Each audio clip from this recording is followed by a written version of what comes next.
don't think we had this last time. I mean, did we? we didn't. We didn't have this. We had it playing through your phone. Yeah, but it didn't. It wasn't work. It Now didn't. it's- This is real. This This is real. is the real deal. live. We're here. We're here. We're doing it.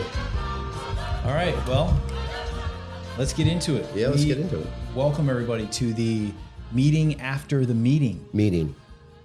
This is the first episode of our meeting/podcast we're going to be doing. The audio for this will be put into a podcast and put on all of the different streaming platforms for podcasts. So you can find us there, the meeting after the meeting.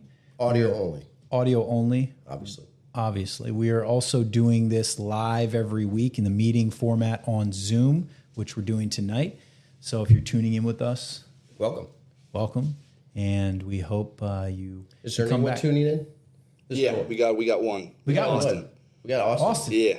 Dude, Austin, thank you and Shout welcome. I haven't seen you, brother. Hope this is It's quite an honor. First guest on Zoom. Austin is going to give us an honest opinion. he will. He will. I don't know. He will. He's a man in the tech space. At least he used to be. No. No. He got fired from that job. No, he never did that. You're thinking of a different Austin, probably. Austin. What's his last name? I'm not going to say his last name. What are you talking about? Already You're doxing people. on 2 minutes in. audio. 2 minutes Anyways, in. all right. We don't have time for this. Let's get We've into got it. a packed show today. Yeah. So real quick, just to put this out there, we've got a great rundown format of the show. We'll get into that tonight. We've got the main kind of purpose of this is we've got a guest who's going to be joining us. He's going to be sharing a little bit about his journey through AA. We've got a topic we're going to introduce. We've got From Tampa. our guest is from Tampa. From Tampa. We've got a topic we're going to introduce at some point and talk a little bit about. We've got a couple of other little segments we're going to go through. We'll surprise you near the end. That should be a lot of fun. And I think we're just going to get right into it tonight. Let's bring him in. Why don't we welcome our guest, Jerry D. from Tampa, Florida. Jerry, come on in. All right. Get those headphones They love on. Jerry. Wow. They love Jerry. They love Jerry. Hello. Loud. Jerry, welcome. Well, thank you. Thanks for being here. We found out Jerry, who's a friend of ours, was going to be in town this week and decided that he would be a great first guest. Guinea pig. Guinea pig. First guess, last guess. Yeah, first guest. Anywhere in between. Anywhere. Could be. Jerry will slide Happy in. to be here. Happy to be here. Thank you. Thank you for taking the time out of your week. We know you're busy and grateful that you're here. Why don't you give us a couple of just the basic, I think we call them the stats. The stats. The stats. Quick stats. So I'm Jerry. I'm an alcoholic. Jerry. My sobriety date is July 22nd of 2005. I have a sponsor and I have a home group, which is Tampa Young People's Group. Tampa Young People. All right. History. History. There's some history. Been around for a There. long time. It has been around longer than I've been sober. So yeah, Yeah. a couple of years. Want to give a couple shout outs? Terry. I mean, no, not really. I could. I mean, but then other people are going to be like, he didn't say my name. Why didn't you say yeah. my name? Mark. Shout outs. Tampa crew. Yes. So you Everyone in Tampa. and just real quick, you recently moved to Tampa from this area. From Did. the I DC left here in March. area. Okay. So you've been Yeah. down there. How's that going? Good. Yeah. Good. I like it a lot. I'm doing, my AA life has been reinvigorated, I think is Yeah. a good way to put it. Yeah, definitely. It was a good move for you. It has been. It's been really good. And I think that'll kind of that's a little bit of what we're going to dive into with our topic a little later. something like that. Okay. So good to know. So the first part of what we're going to do, we talked to you a little bit about it. We're going to call it the Three W's, the 3 dubs, where dubs. you're going to go over, you're going to highlight for us just in little 5-minute clips what you were like, what happened, what you're like now. Those are the 3 W's. Okay. We can do that. Oh. I can do that. Yeah. But like, no drunken log, elevator pitch style. Yeah. I got Like you. you got a newcomer in the car and you got 15 minutes until you got to drop them off, that kind of pitch. Right. So Am I starting now? Whoops, sorry. Go for it. A little tangle up down there. No, start later.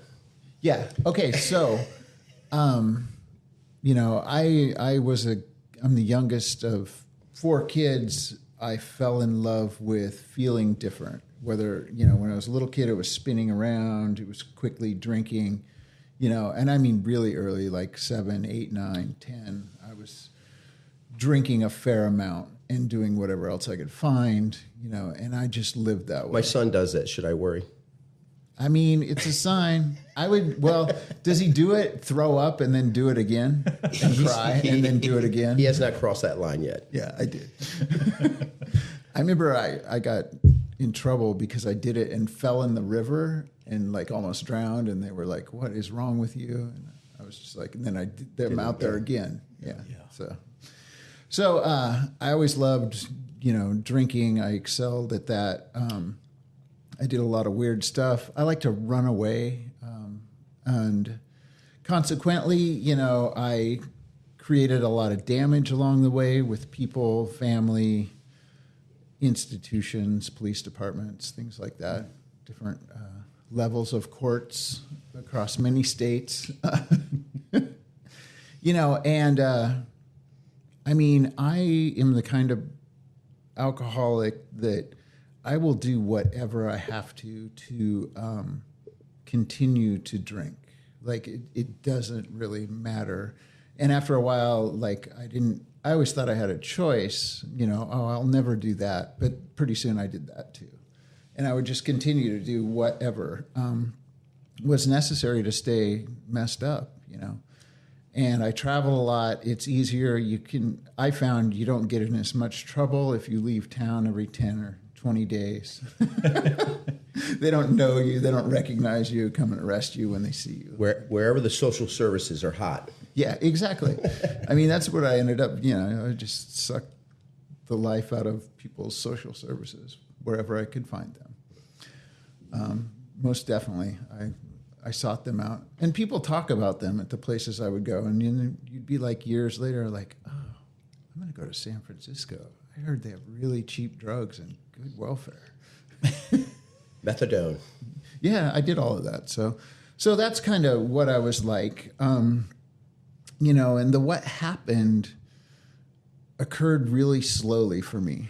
I got sent to Alcoholics Anonymous in 1987, although my mom had kind of put me around people several times from like the time I was like 15 on, because she knew there was something up with me. But in 1987, I got sent to AA, and like I said, I got sober in 2005. So what happened occurred slowly across that period of time, I think. And there was different levels. I had some really devastating bottoms that were just like terrible.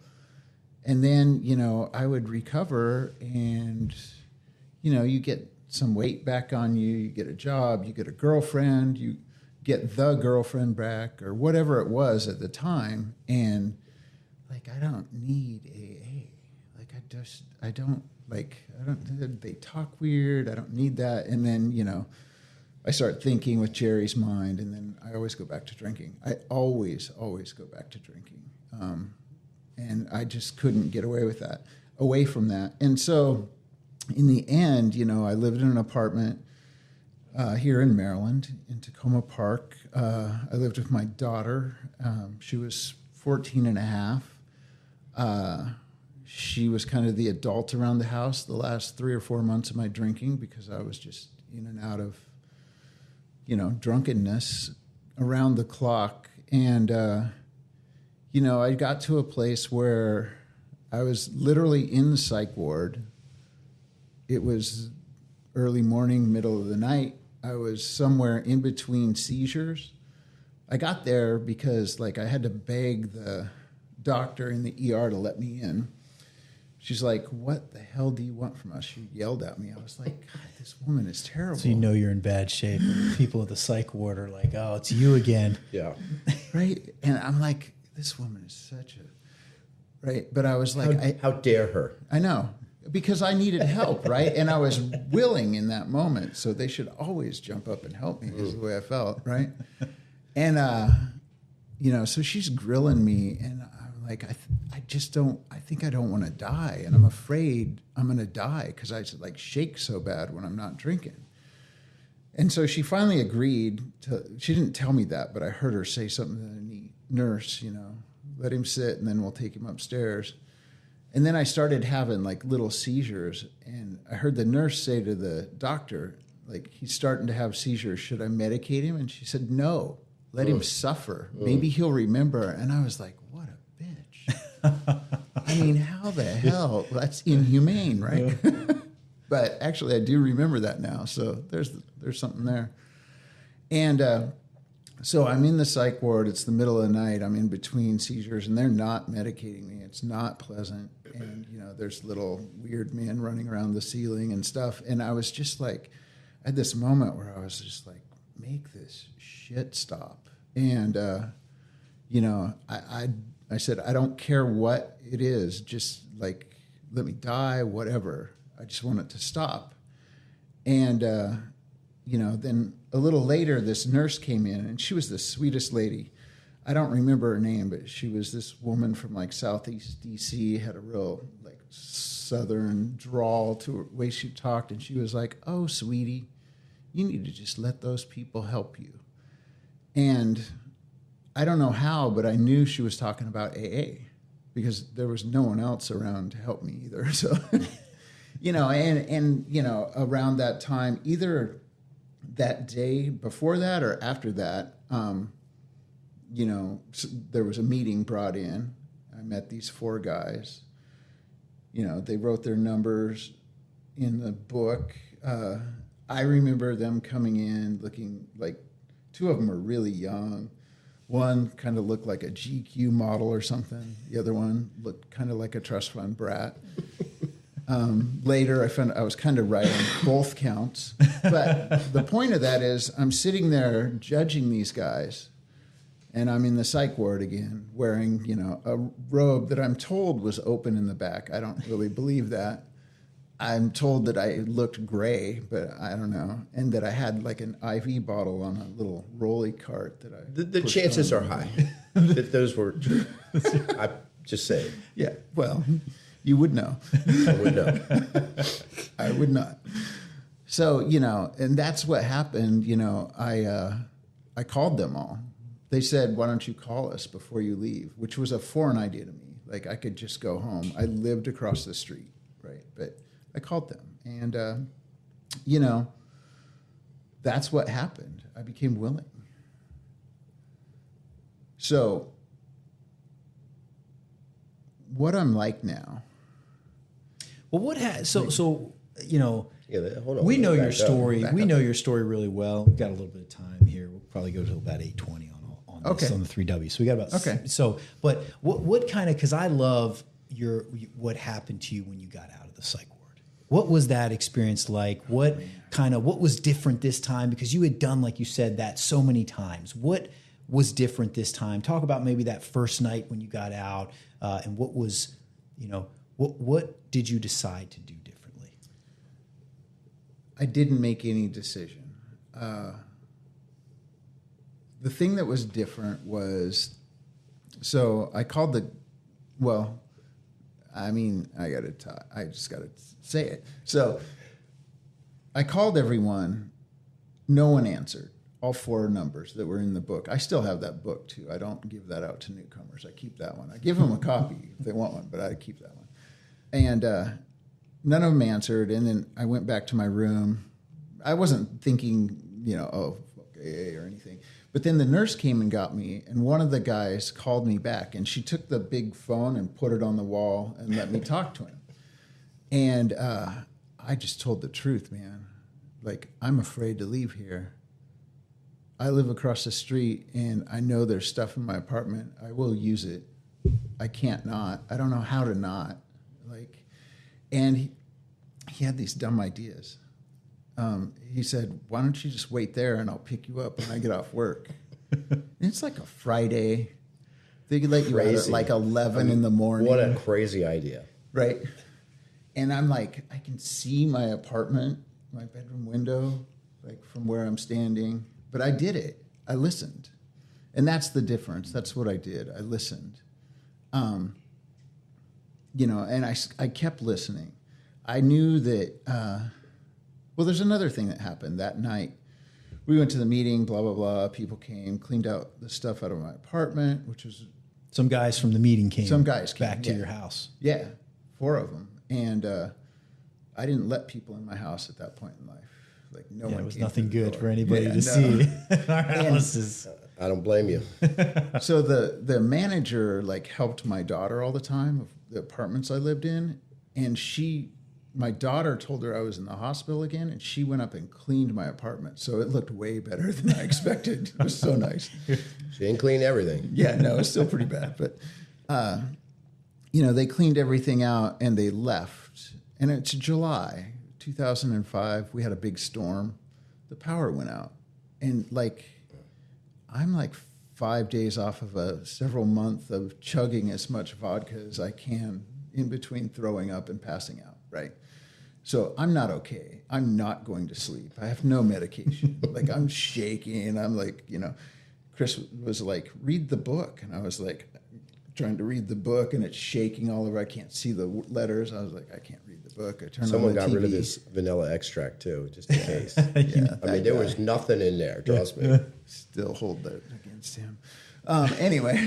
Good thing we didn't all have big bottles of hand sanitizer around back then. No You probably doubt. would've Oh, drank that. Lord. That would have been terrible. Ugh. You have to add some Kool-Aid mix to that, I think. I never tried it. So that night, my thoughts are just running, and I couldn't blame anybody. For the first time in my life, I knew that the reason I was in this position, 18 years after coming to AA and stopping drinking, sometimes for like a couple years, the reason I was back where I was, feeling that terror and everything else, was because of me. And so I was willing to do whatever. And that I've maintained that to a degree, you know, like sometimes I'm less willing, certainly, you know, but there were points where I remember thinking like, screw this, I'll do it, whatever it is, I don't care. I remember I was like 3 days sober. We went to my home group, what was to become my home group, and, you know, my sponsor was like, stand in the greeting line and tell people, hi, I'm Jerry, I'm new. Like they're not going to friggin' know I'm new, right? But I hadn't talked to that many different people in probably 5 years. Yeah, like, because I just work, home, like no conversations, drink, you know. No, you don't want to talk to people. Play video games, online poker, whatever it was, you know, like all that stuff. Like, so yeah, I didn't want to talk to people. I remember I would go to the liquor store. There was a liquor store in Tacoma Park, and I would go like every third day because it was on my rotation. And the dude had really hairy knuckles and a big watch. I have no idea what he looked like. I never once looked at his face, ever. That's the way I was living, you know. I just didn't. It was less than human, for sure. And A is different. If you find a good group of alcoholics that you walk into, people, they look you in the eyes, they want to shake your hand, they want to ask you how you're doing, they want to ask you how your day was, things that we like, I avoided at all costs. And if I had to do them, I was drunk or messed up in some way. Well, they don't have that shame anymore. Yeah. They've worked through the steps. They've had those promises. Yeah. Come true. They were, so it was weird. I'm not going to lie. I was 40 years old. I got sober in a young people's group. A lot of the people that I hung out with were like 20, 25. I think my sponsor was like 30 something. And it was really weird for me, but they welcomed me and they invited me along. And, you know, they made me feel like I belonged, which I hadn't felt in forever. It was annoying too, you know, when like some little kids like, get in the back, old man. 'Cause, you know, whoever had time got to sit in the front of the Yeah, car. you definitely weren't driving. No, I didn't drive for years, man. I couldn't drive. He was missing that trifecta. Yeah. No trifecta. I had no driver's license. Car, None of that. driver's license, insurance. Proper glasses. Proper glasses. Yeah. Thanks, Gabe. Thanks, Gabe. Gabe, we never introduced Gabe. Gabe's our producer. What's up, everyone? Show, Gabe. Gabe, the producer. Gabe's the one who's working Also an alcoholic. also an alcoholic, working the soundboard, working the video, making sure we're Looking not good. messing this up. Everything's good. Yeah, you guys look great. Awesome. Well, of course. Thanks, Gabe. Gabe does this for obviously fun and for free. For, I don't know if for we look Alcoholics great, Anonymous, but we look good enough. Yeah. he's doing it for a free dinner every week. He said so. We get him a dinner. He comes. Dude, over. that's a good deal. It's a really good deal. Not a bad deal. It's a solid deal. Over time, as the Adds weeks up. go on, the money adds up. Definitely does. So I have a question. So you, because of your, I think your experience in and out AA and coming to that realization where, and I came to this decision that it was my own decision making that jackpotted me. You know, it is this idea that I know what's right, or even when all of the evidence is crystal clear that I'm not right. You know, I can still feel that way, and I have seen you over the years have that sort of that bullshit detector for other newcomers when they're coming in, and they're like, Jerry can sniff them out. It's like, man, that guy's full of shit. And I'm like, I'm always like an optimist. I'm always taking people at face value. I said, well, let's see how you do. You know what I mean? You never know. You never know. It's true. Next thing you know, he's like smoking crack. And, yeah. I'm like, damn, Jerry was right again. Flipped his car, going straight on no intersection, just flipped his car. Like, Yeah. Not naming any names. Falling asleep in meetings regularly. You're like, what's going on? I'm just long day at work. Wow.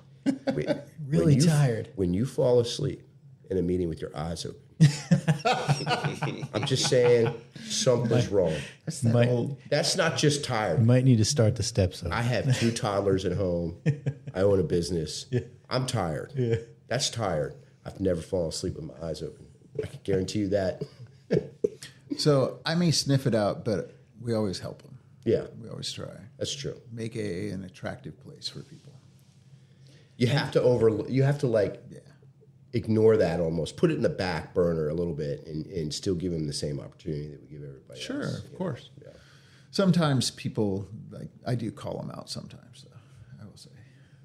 Which is good. Yeah. I needed that. You know? Yeah. People I did. called me out, and that was finally what got through to me. Everybody's like, "Oh, be nice, be nice." People were nice to me all the time. If you were nice to me, I took advantage of you.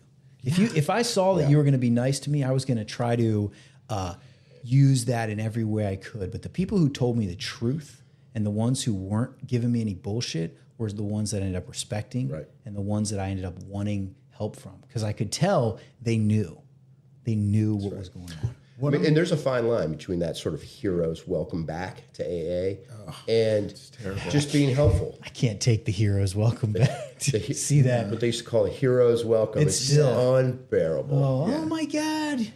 so You good. made it back. so Oh, glad no, you're you're going to here. kill that person. You're going to kill him. You're going to kill that person. The hero's welcome. Yeah.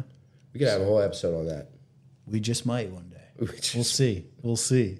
Speaking of the episode, let's move on. There's a lot of years of what life has been like for you since you've been sober, and I'm sure there's a million things you could talk about. I've heard you talk about a lot of them.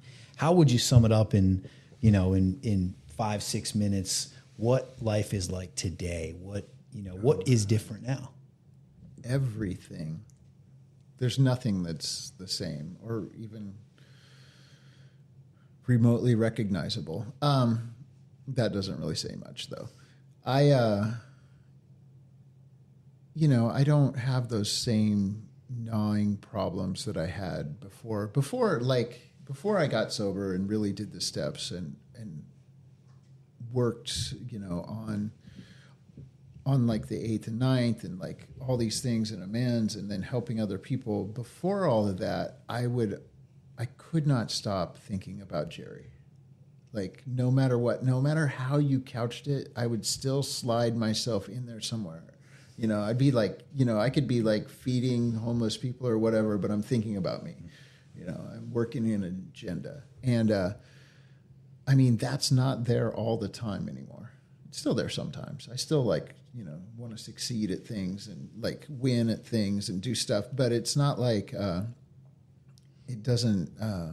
I don't usually wake up at 3 a.m. worrying about that stuff. But before I would wake up at 3 a.m. all the time, you know, I would have like huge anxiety, or I would be like so upset about something that I had no control over, you know, like the news cycle or, you know, a sports game or the weather, like, you know, and I'm just fucked up about it. Like, it's terrible.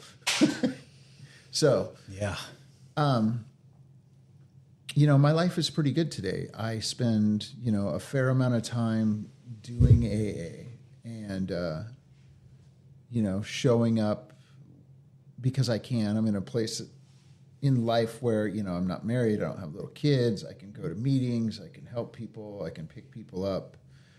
I can, you know, do these things that make my life better.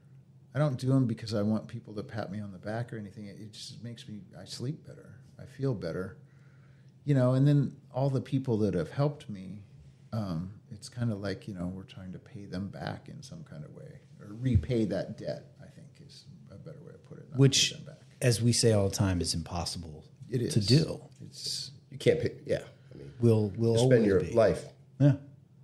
trying to repay that debt. And Yeah. and something that I guess I was going to ask you about it, and something I think about a lot is when I got sober, I was so obsessed with getting these things back. You know, the car, the license, the girlfriend, the money, the place, and it turns out that over time that, you know, those things have come, you know, and some of them have gone, but it was what you talked about. It's that being able to sleep at night and some of those more inside things that have been what are important to me now. 100%. In my years of being in and out of AA, I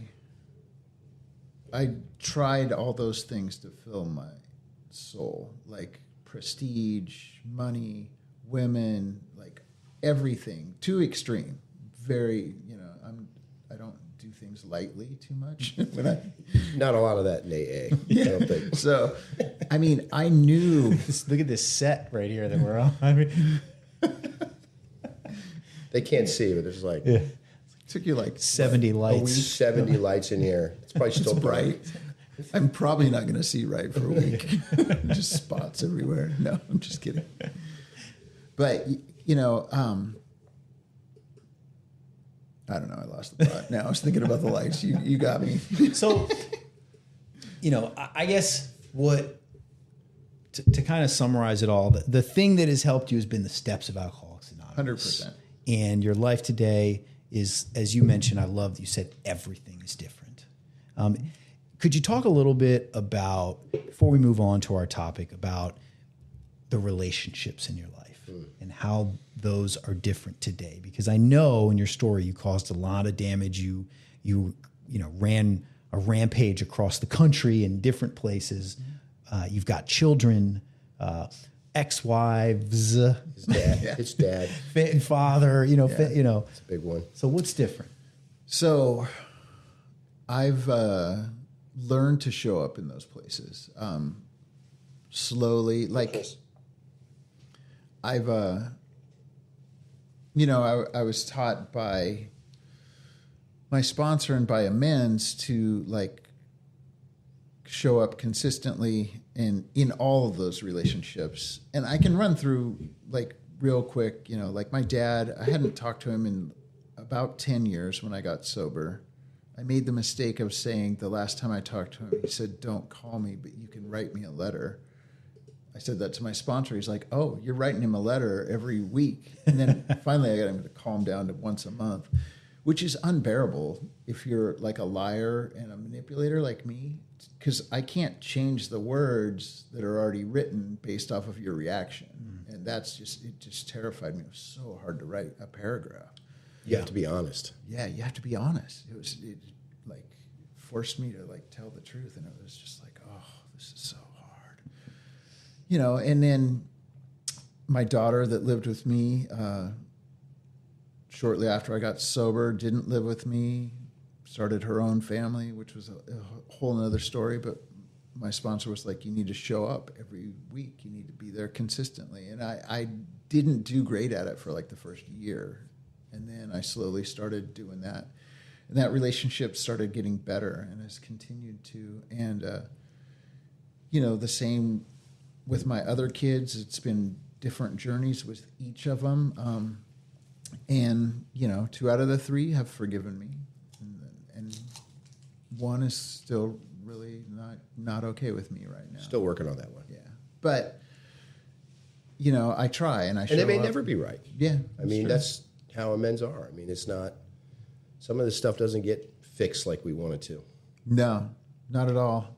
And, I went back. It was so unbearable to, go back to my family. And, the unbearable part was, my embarrassment, my shame, and, showing up for years. I mean, I was, 7.5 years sober, and my dad was like, I think you might not drink again.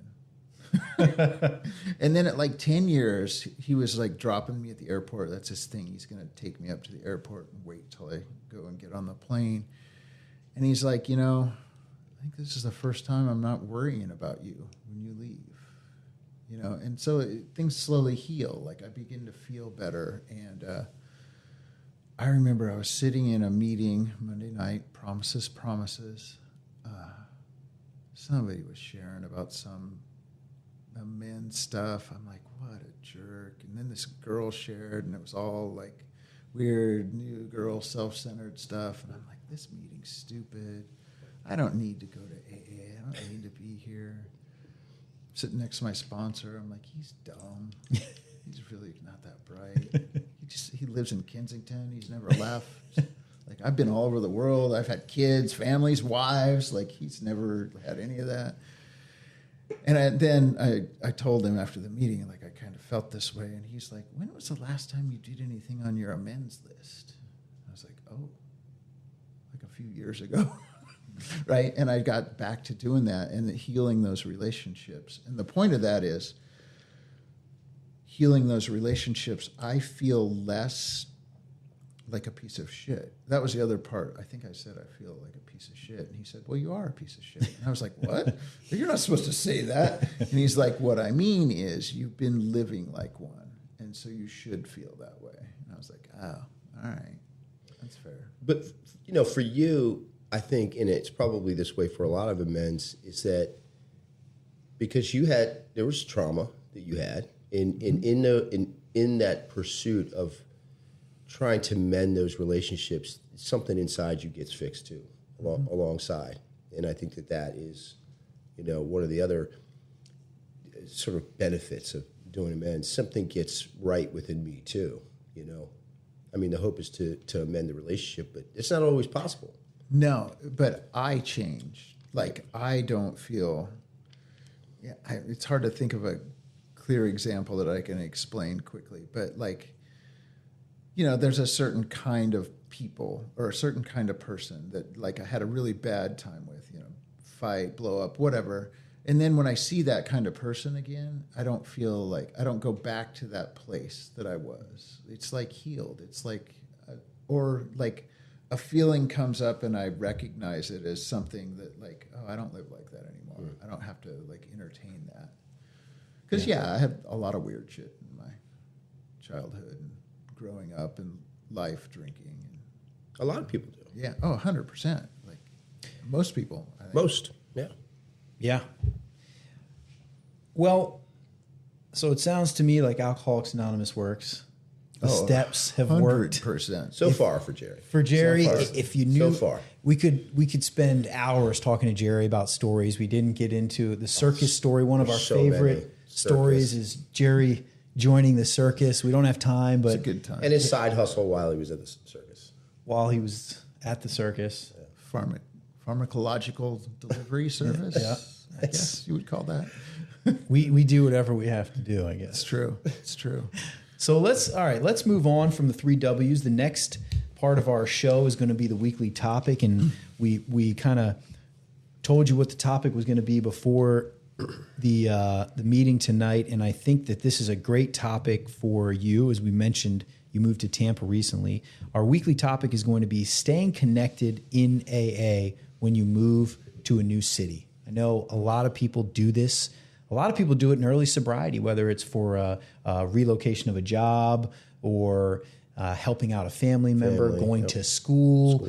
There's many reasons why people do it. And I can tell you that not from my own experience, but from talking to a lot of people, it can be terrifying. It can scare the shit out of you having to move to another place. Maybe you've just gotten connected in your local AA meetings. Maybe you just got a sponsor and started working with them, or you've been around a little while and you're feeling comfortable and now you got to go. So that might be coming up for people that are listening, and we wanted to kind of get your take on it. What are some of those? What are some of the things that you thought about and talked about with people? How did you sort of set the environment for success down there? You know what I mean? Like, just give us a rundown. So there's a couple of things. I'll start this in a slightly strange way. So in the circus, I learned to find people drugs in other cities, which meant I had to I learned that if you go to a new city, this was back in the day, there wasn't, internet or cell phones. And so you had to find like the methadone clinic and then go there and hang out because the people going in and out of there know where all the connections are, right? So it's that kind of mentality that I take with me today when I go to Tampa and I want to stay sober. I had some inroads there because I knew people, because I visited there for many years and I go to meetings every time I travel. The first time I took a trip in sobriety, I went to meetings. I had meetings planned out before I left. And so Good it's tip something, right there. something I've always done, and I recommend it. Like going on a vacation and going to a meeting the first day or first night is the best way to get inroads to all the local good stuff anywhere you go. Yeah. And people are like usually happy to meet you and happy to help you. It's like having keys to the city. Yeah, 100%. They're like, oh, we'll come and pick you up. You should go to such and such restaurant, and you get hooked up right away. And you talked about having inroads there. You may not have inroads, but Alcoholics Anonymous is everywhere. We do, because just like Jerry looking for drugs in a new city, you can look on your phone now, get the meeting app, find the kind of meetings you want. Find several, ask other people, like, where's a meeting where people are, whatever kind of meeting you like, people are really active. There's a greeting line. But this is where, like, the 6 degrees of separation come into play. Because it's like if you're sober anywhere in the country and you're going to a group of, already, and there's 10 or 15 guys or, people in that group, I guarantee you someone knows someone somewhere. You know what I mean? Like, it's hard to find someone. You got 20 people in an AA meeting. I guarantee you, someone knows someone wherever it is that you're going. And it may take a few connections. It may be somebody knows somebody who knows somebody. But if you put in the work, you got to ask for help. Yeah. So that's the thing, and that's the thing that was so hard for me in the beginning. Was first of all, I didn't tell people what I was thinking, right? And I had to learn how to do that, and then. Like, I had this sponsor, and I'm like, I got to go. It's high level. I got to go back and go to court. He's like, you need to ask people to write you letters. I'm like, oh, no, we're not telling anyone. That's what I'm thinking. It's like when my sponsor was like, all you got to do is pay that credit card bill. And I was like, no, you don't understand. First thing I could do is wake up on time to go to work so I can get a paycheck so I can pay the list of things that has to happen in succession effectively to pay a credit card bill is tremendous. So I always thought if I'm asking for help, I'm broken. There's something wrong with me. And the reverse is true. I have no degrees. I have no skills. And I have this job where everyone else You have does. skills, no degrees. Well, I had no work skills. Not ones that you can put on a resume. Nunchucks and some other things, but skateboarding. Well, no, I'd broken too much by then. But definitely nunchucks. Salesman. Yeah. But to succeed in those things, I asked people what to do, and I listened to what they said, and then I did it. In and out of AA, not just in AA. And so, asking for help really does work. But I had to get over this idea that I'm supposed to know everything. So when I get to Tampa, it felt weird. I'm not gonna lie. I was like, am I making a mistake? Because your whole sobriety has been in one place. 17 years. 17 years of relationships, of Yeah. experiences, of going to the same, bunch of meetings. Yeah. With everything. It had turned into kind of autopilot for me, to be honest. Yeah. And I didn't learn that until I got down there. But part of the autopilot's good, but the part that wasn't good was, not putting myself forward. So when I got down there, like we haven't talked about this, but I believe in prayer now. I did not believe in prayer when I got here. I thought it was like, I don't know. I just had all these judgments. But I prayed about it when I got down there. And I remember like it was a Saturday, I'd been there for a week, and I'm going to go over that by a little bit. I had been there a couple of weeks, like I'm doing construction in the house. I'm sleeping on a blow-up mattress. There's like dust everywhere. I got like a cheap folding. Which is hard at your age. Yeah. The blow-up mattress. That's not fun. There's recovery around that. You know what I mean? So I literally had like a plastic folding table for my desk, and I'm working every day at it. It was hilarious. But it's Saturday, and like all of my friends, all like 4 or 5 of them, were going out of town on a trip. And so like I'm there all weekend by myself. I don't really know anyone. I don't really have a plan. Like I don't have a meeting schedule set up for the week. But Friday night I went to a detox, and I do what I learned to do, what those guys did for me. I gave this guy a book. I put my number in it, right? So Saturday afternoon, my phone rings, and because of, doing my 8th and 9th step, I just answer my phone when it rings. It was like a local number. I'm like, it doesn't say spam, so I just pick it up. And it's this girl, and she's hysterical. She's like, I'm on the corner of Nebraska and Barras or something. It's where basically the prostitutes hang out. And she's like, this guy wants me to get in his truck, but I don't want to do this anymore. And anyway, you were at detox last night, and you gave James your whatever. You gave James, your number, and said that you would take people to meetings. And I need a ride to the shelter. And I thought about it. The firing line. Yeah, and I mean, this is a girl too. It's not James, but James, I found out, was with her, and I was like, well, they might be setting me up to rob me, but whatever, It's not the Not like first time. Not like It's not we the had first done time. that to other people, right? Yeah. I'm like, all right. I said, tell you what, I'm going to come and get you, and I'm going to take you, where you want to go to the shelter, and I'm going to drop you off, and that's all. I don't want anything. I'm just going to do this, because she was like offering services and other things. I'm like, no. And so I went and picked them up, and they like got out of detox the night before. They're not smelling good. They're not looking good. And I drive her over, drop her off. James hangs out for a while, but I try to get James into like a treatment center, right? And I go to this treatment center, because I'm texting people like, where can I take a guy who's, barely sober, that needs to get in somewhere. And so I go to this place, and we talk to him, and they're not going to let him in, and I help him find a place to stay for the night, and I'm going to pick him up and take him to meetings. But this dude walks by, and he looks at my car plates. He's like, hey, are you from Maryland? And I was like, yeah. I mean, obviously I got Maryland plates. I didn't say that, but we start talking, and he's like, do you go to meetings? Would you take people to meetings? And so to this day, I still go to that treatment center and pick dudes up. It just happened just like that.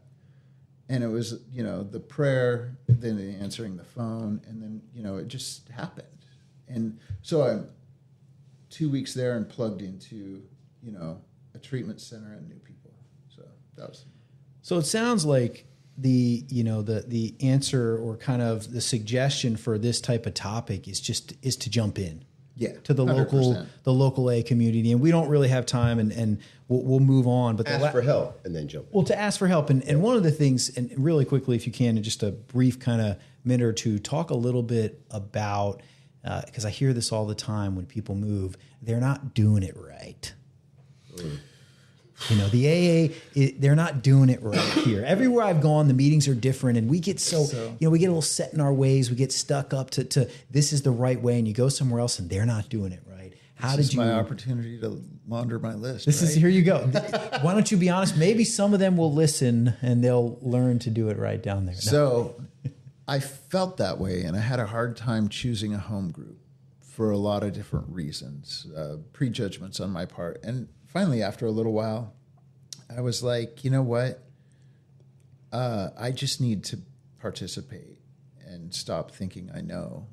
And so I joined my home group, and I, started doing service more, and I stopped, caring as much about the little things that I think are off or different, except for one. There's one I still like. Don't hold hands after the meeting, and they all just stand there and face towards the front of the room, and it's just weird to me.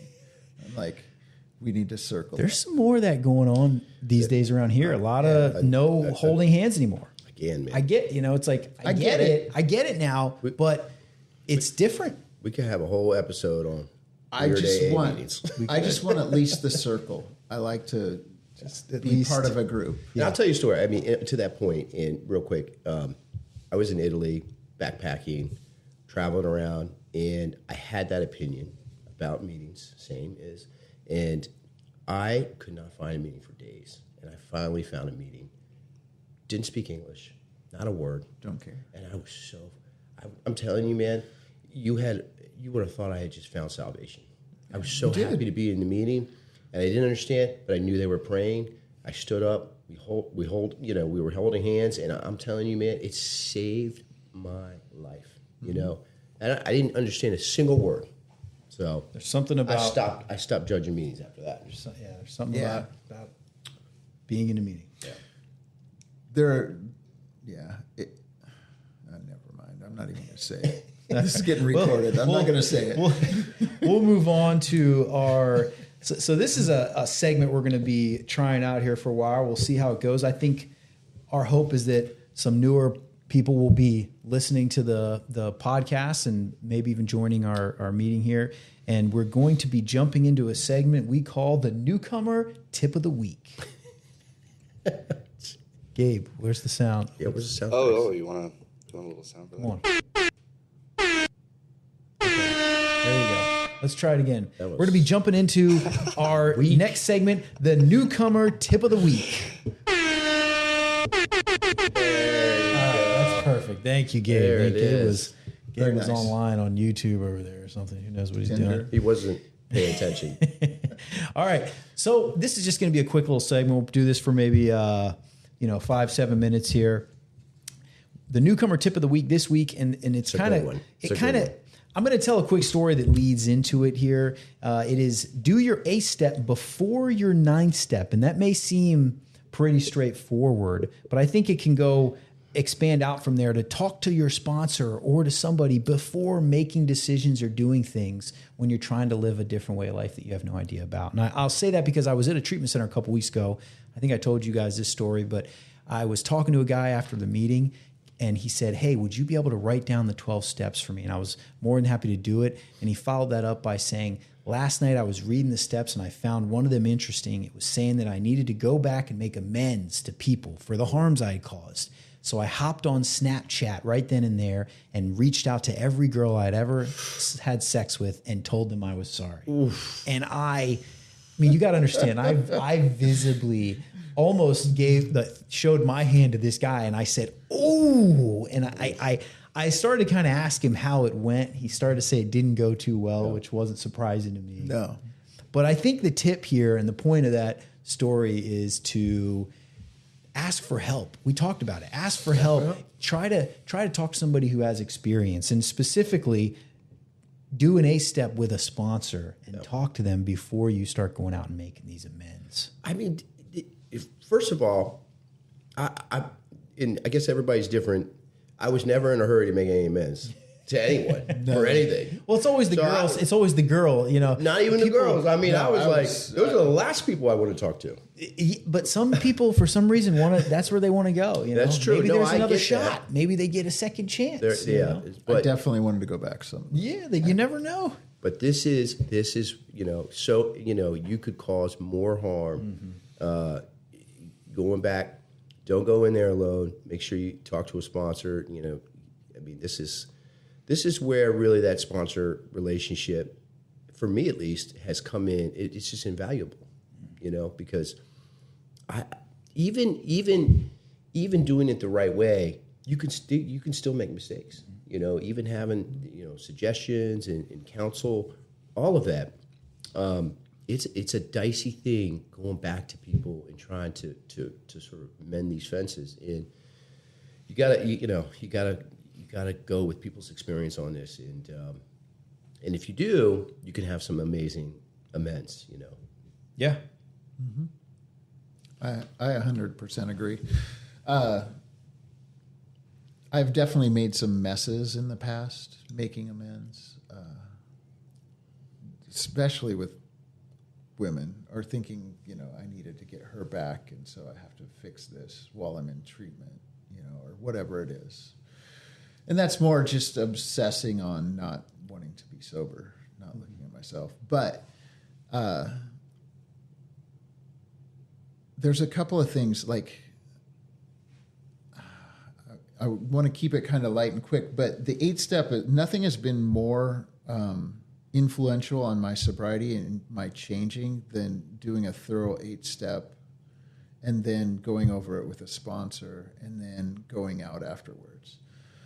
In the 12 and 12, at the end of the preface, it says, "This is the beginning of the end of isolation." And that I wanted.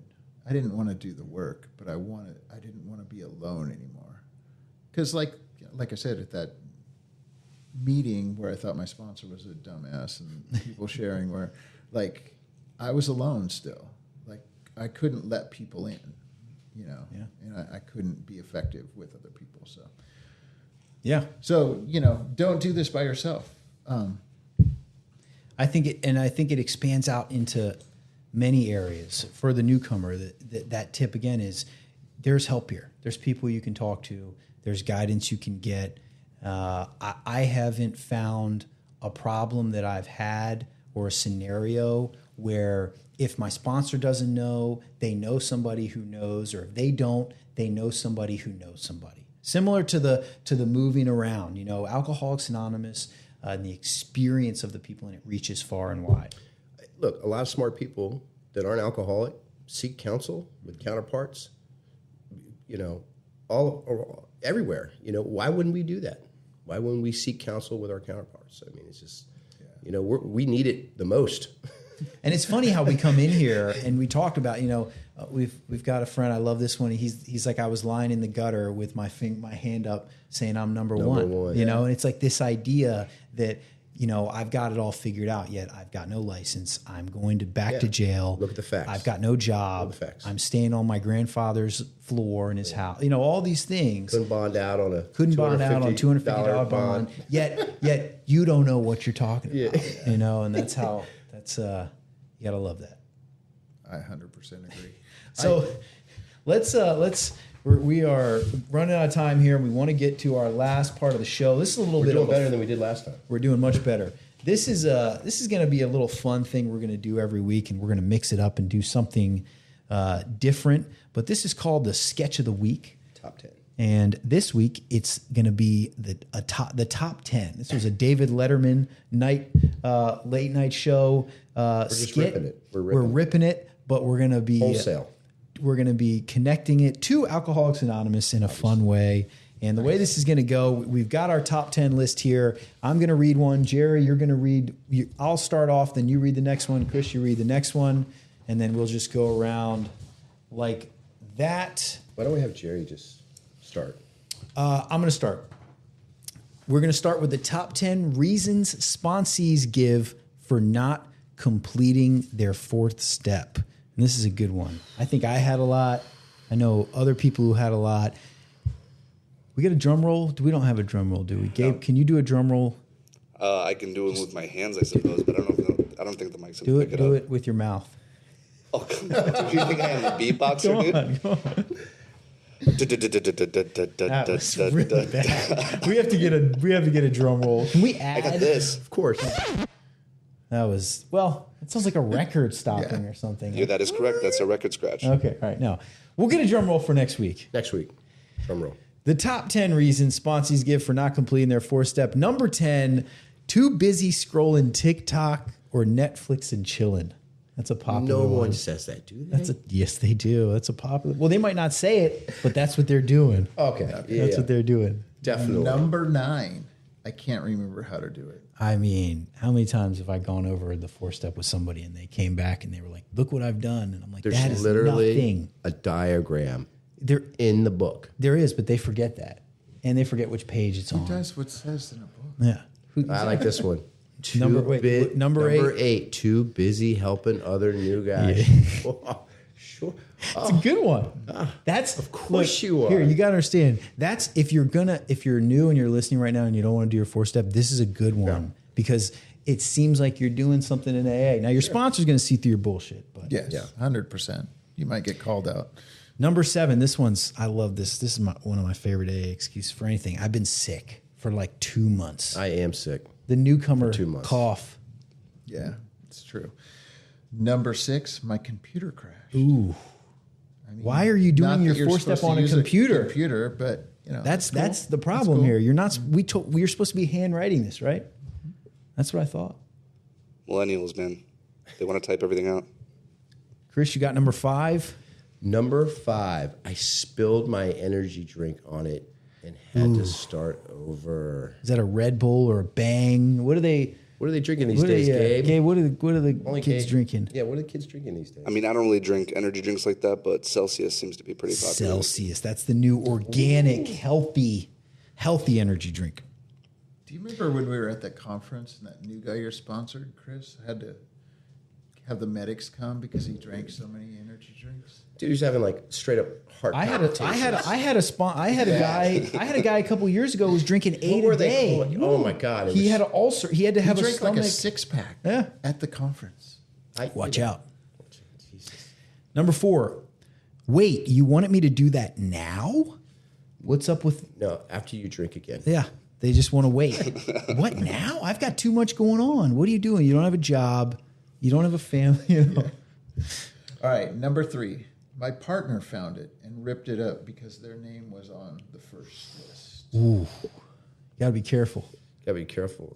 You gotta lock that down. Dude. You got to lock it down. You got to hide it. I've had many people tell me that their significant other found their inventory and it was not a good Which thing. is, again, man, I'm like, come on. Like she found your drugs. Come on. You can hide those. You can't hide your 4-step. Let's get... People leave them places. I lost my first one, and I always wondered who was the person who found that, Is that and the did one they that was read at it? Saturday Night Special for all those years? we used to read it and try to figure out whose it was. No, mine was lost in a Here's how you write backpack on like a 4-step. bus. Look at this one. Yeah. Give you an example. Number 2. Number 2. The dog ate The it. dog ate it. That's the original. That's the original That's the OG. homework excuse, but you can use it for the 4-step, right? Yeah, You sure. can It's use OG. it. It's a good one. Yeah, it's a good one. And number 1, can we get that drum roll again, Gabe? I mean, I still don't have it in the 5 minutes. How about this? Passed. Number 1, I did it, but the only person on it was me. Oh, you poor soul. Yes. You gotta love it. Yes. That's my favorite. I'm the only one I'm angry at. Yeah. No, it's my fault. God forgive you. Self-centeredness at its best. Uh-huh. Right there. So Just me. that's it. Well, I think we are just about. we Look did at pretty this. good. We are Wow. just about out of time. I do want to reiterate again that this will be put into a podcast that we'll be putting out on different platforms. It'll be under the meeting, after the meeting. It'll be on all different platforms: Spotify, Apple. We'll keep you posted. Podbean. we'll keep everybody posted. We're going to be working on on a way to contact us with feedback and stuff like that. We do want to thank our guest, Jerry D from Tampa, Florida, for taking his time out while he's up here to spend with us. We love you, Jerry, and thank you. Thanks for having me. Yeah, man. It's been fun. Yeah. And very bright, though. It is bright. It is bright. Maybe we'll start having people wear sunglasses and they'll be like real podcasters. Yeah. Stay tuned. Next week, we've got another episode of The Meeting After the Meeting where we're going to have a brand new guest talk about their journey and have a whole new topic and tip of the week and a new sketch for you. So thank you. Excellent. Thank you.